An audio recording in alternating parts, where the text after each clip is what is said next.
So it's been a little while since I've recorded some games, doing some playing. So let's crank it up to 3 minutes. And I believe in this series, I'm going to try to play my students' openings and try to be beneficial to them. Let me cut down that audio some so it's not terribly loud. So we're going to start off with the French defense. And what we have in exchange, thank goodness, no. And this is going to be the super duper solid Fort Knox variation.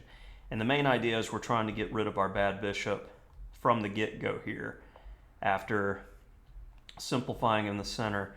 And we like to see this line versus knight g3 because normally they're going to go queen e2 after this, and I can trade off my bad bishop for the good bishop when everything's getting traded. Okay, he goes that way, and probably leaving a square for my bishop so I don't have to worry later. Bishop e7 looks like a good spot, and we fixed all the opening problems, and it's very much like a queen's gambit without the pawn on d5. So understandably, I teach queen's gambit to my French players, and here I want to play c5. He's likely going to go rook d1 and c1. If this knight ever has to move, I'm just moving the pawn out of the way so I don't have to worry about that. Rook d1 looks like a good one for white. And now I want to play c5, but I don't want this x-ray.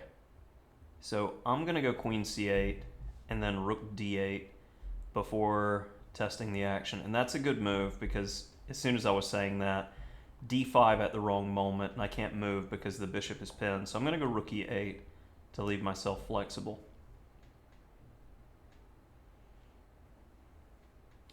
And that's the thing about these Rubinstein positions, or in this case, the Fort Knox.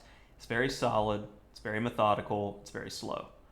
So you have to be prepared to play that type of game. And this line really didn't concern me much at all because I can always drop back to f8.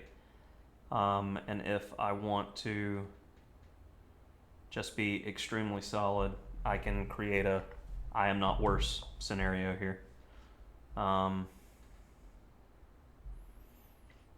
Okay. Well, let's go ahead and throw in that one because we like annoying moves. And then I'm going to throw in that one because a3, I don't want it to be followed by b4. Okay. And now I'm prepared to play g6 because he's going to threaten mate.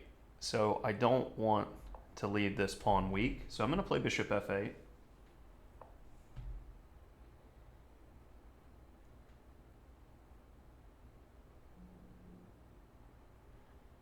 And I'm still fine there. Don't like the rook being on that square. Let's see if I can't liquidate a little bit. And go here to break the pin so there's no bishop takes.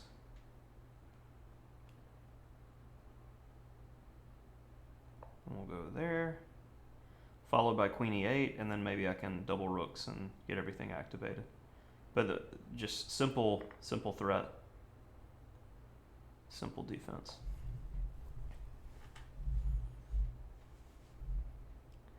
And probably queen e8 was still better because I have the ability to go queen c6 and pivot. But I do like the position here quite a bit because we're just solid. We're not required to take any risk. Try to activate the rook a different way if we can.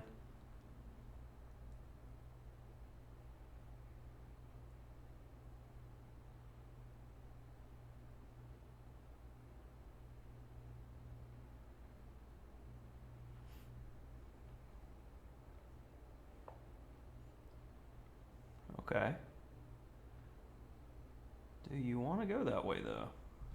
Queen takes b4, I'm hitting the bishop on b1. Bishop takes, pawn takes. I don't know.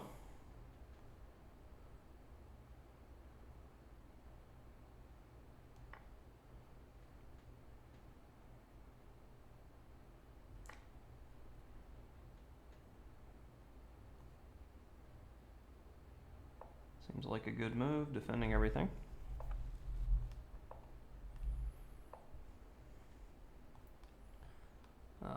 too ahead of yourself.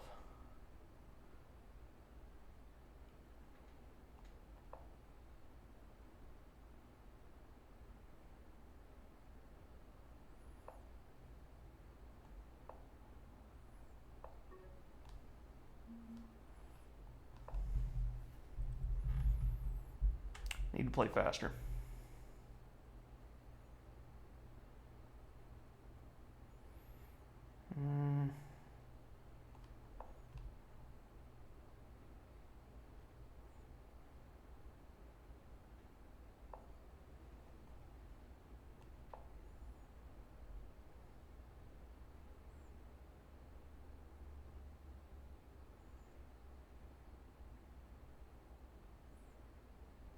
Trying to play for mate.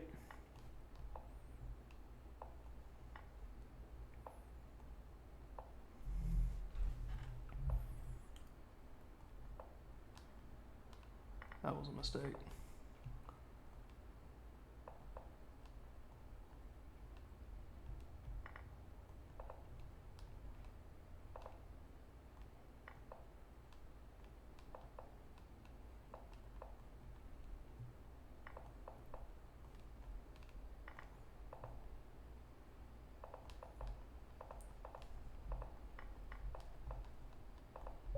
All right, sometimes you just gotta flag them. What can you do there? All right, so too much talking and then time troubling because of that. But overall, I was pretty pleased with the game where we get the Fort Knox variation, which the engine likes the extra space. So 6/10 of a pawn, but you're able to get a playable position. And most of the time, knight g3 is played. Knight d2 seems pretty reasonable. And if you like Queen's Gambit style solid play, you definitely like this position because the natural break is c5. So c5 could definitely be played here, but I was concerned about rook d1, which I shouldn't be concerned about this because now I've got pressure on this bishop and they have to waste time. And I played h6, but the knight's currently covering, and not exactly sure what I was worried about because you're hitting the rook, and after bishop e4, yeah, okay. You can't leave the bishop sitting there because of g6. So h6, I played solidly, which doesn't spoil anything, but again, I can play c5, as this is still not a problem with the x-ray. I was just being overly cautious with queen c8, and now I'm required to play rook e8, and then c5 again, the natural move in the position. And yep, completely missed the tactical idea. Knight of 6. And that's not the easiest move to find. Bishop g6. I saw bishop f8, and I'm like, well, you don't have anything. But pawn takes is easy to understand, and if e5, it's this type of idea that it's just a lingering attack because all of my pieces are uncoordinated and can't get into the game. So what should we not do? We shouldn't neglect c5, and that's a lesson, as knight takes c5 was a terrible blunder, and as I was saying, I just like, this is just equal. The only potential that white has is a kingside attack. So I go bishop f8, which again, I'm welcoming a kingside attack, and that was unnecessary. Rook d8 to prevent the rook lift is good, and on queen c2, there's no reason to play bishop f8 until there's a reason to play bishop f8. So that was another mistake on my part. And finally, I get in rook d8. King h8 is good. I go rook d7. Takes, takes. Queen c6 is better, threatening mate. a4 was best, finally. And now I really started messing around in the position and got in wicked time trouble. Queen c2 just simply attacks two pieces and should end the game. Here, queen takes c4. He can't lift the rook if the bishop's attacked. So, yeah. Lots of just greed here, trying to hold on to everything. And with 7 seconds, I was playing hurry up, so it's easy to miss. I solved this part, but then with 6 seconds, it's more focusing on I need to avoid the checkmate on the 7th rank than anything. But rook h1, they can't take. And that's just classy. A beautiful checkmate. And if here,